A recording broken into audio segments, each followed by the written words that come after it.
ಎಲ್ಲರಿಗೂ ನಮಸ್ಕಾರ. Welcome to Kavitha's kitchen. ಇವತ್ತಿನ ರೆಸಿಪಿ ಮೆಣಸಿನ ಸಾರು. ಹೊರಗಡೆ ಚಳಿ ಇರೋದ್ರಿಂದ ನೆಗಡಿ, ಕೆಮ್ಮು, ಜ್ವರ ಬಂದಿರುತ್ತಲ್ಲ, ಆವಾಗ ಈ ಸಾರನ್ನು ಮಾಡಿಕೊಂಡು ಊಟ ಮಾಡ್ಬೋದು. ಬನ್ನಿ ಅದು ಹೇಗೆ ಮಾಡೋದು ಅಂತ ನೋಡೋಣ. 2 ಚಮಚದಷ್ಟು ಅಡುಗೆ ಎಣ್ಣೆ, 1 ಟೀ ಸ್ಪೂನ್ ಸಾಸಿವೆ, 1 ಟೀ ಸ್ಪೂನ್ ಜೀರಿಗೆ, 1 ಕಡ್ಡಿ ಕರಿಬೇವಿನ ಸೊಪ್ಪು, 20ರಿಂದ 25 ಬೆಳ್ಳುಳ್ಳಿ ಎಸಳುಗಳನ್ನು ಜಜ್ಜಿಬಿಟ್ಟು ಹಾಕ್ಕೋಬೇಕು. ಒಂದು ಊರಿನಲ್ಲಿ ಸುಮಾರು 1 ನಿಮಿಷ ಬಾಡಿಸ್ಕೋಬೇಕು. 1 ಚಿಟಿಕೆಯಷ್ಟು ಇಂಗು,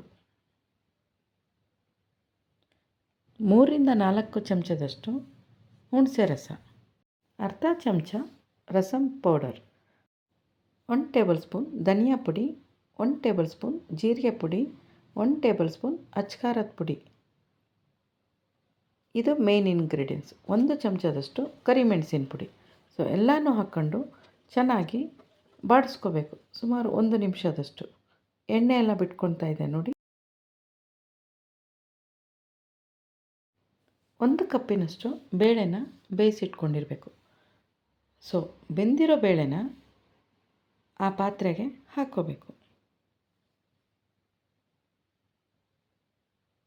ನೀಟಾಗಿ ಆ ಮಸಾಲೆನ ಬೇಯಿಸಿರ್ತೀವಲ್ಲ ಅದರ ಜೊತೆಗೆ ಮಿಕ್ಸ್ ಮಾಡ್ಕೋಬೇಕು. 2 ಚಮಚದಷ್ಟು ಕಲ್ಲುಪ್ಪು,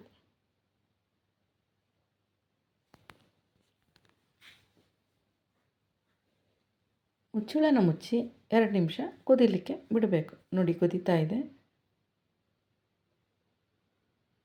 ಈ ಒಂದು ಸಾರು ತುಂಬಾ ಒಂದು ಮೆಡಿಸನ್ ಆಗಿ ವರ್ಕ್ ಮಾಡುತ್ತೆ ಬಾಡಿ ಮೇಲೆ. ಸ್ವಲ್ಪ ಬೆಲ್ಲ, ಇದು ಆಪ್ಷನಲ್ಲು, ಕೊತ್ತಂಬರಿ ಸೊಪ್ಪು. ಈ ಸಾರನ್ನು ಸೇವನೆ ಮಾಡೋದ್ರಿಂದ ಕೆಮ್ಮು, ನೆಗಡಿ, ಜ್ವರ ಎಲ್ಲದರಿಂದನೂ ಮುಕ್ತಿ ಪಡಿಬೋದು. ಸೊ ಸಾರು ರೆಡಿ ಆಯಿತು. ಇದನ್ನು ಅನ್ನದ ಜೊತೆಗೆ ಸೇವನೆ ಮಾಡ್ಬೋದು. ಇಲ್ಲಿ ನಾನು ಅನ್ನದ ಜೊತೆಗೆ ಸರ್ವ್ ಮಾಡಿದ್ದೀನಿ. ಜೊತೆಗೆ ಬೆಂಡೆಕಾಯಿ ಪಲ್ಯನೂ ಮಾಡಿದ್ದೀನಿ. ಈ ಒಂದು ಮೆಣಸಿನ ಸಾರು ನಿಮ್ಗೆ ಇಷ್ಟ ಆಯಿತಾ? ಹಾಗಾದರೆ ಲೈಕ್ ಮಾಡಿ, ಶೇರ್ ಮಾಡಿ, ಕಮೆಂಟ್ ಮಾಡಿ, ಹಾಗೆ ಸಬ್ಸ್ಕ್ರೈಬ್ನೂ ಮಾಡ್ಕೊಳ್ಳಿ.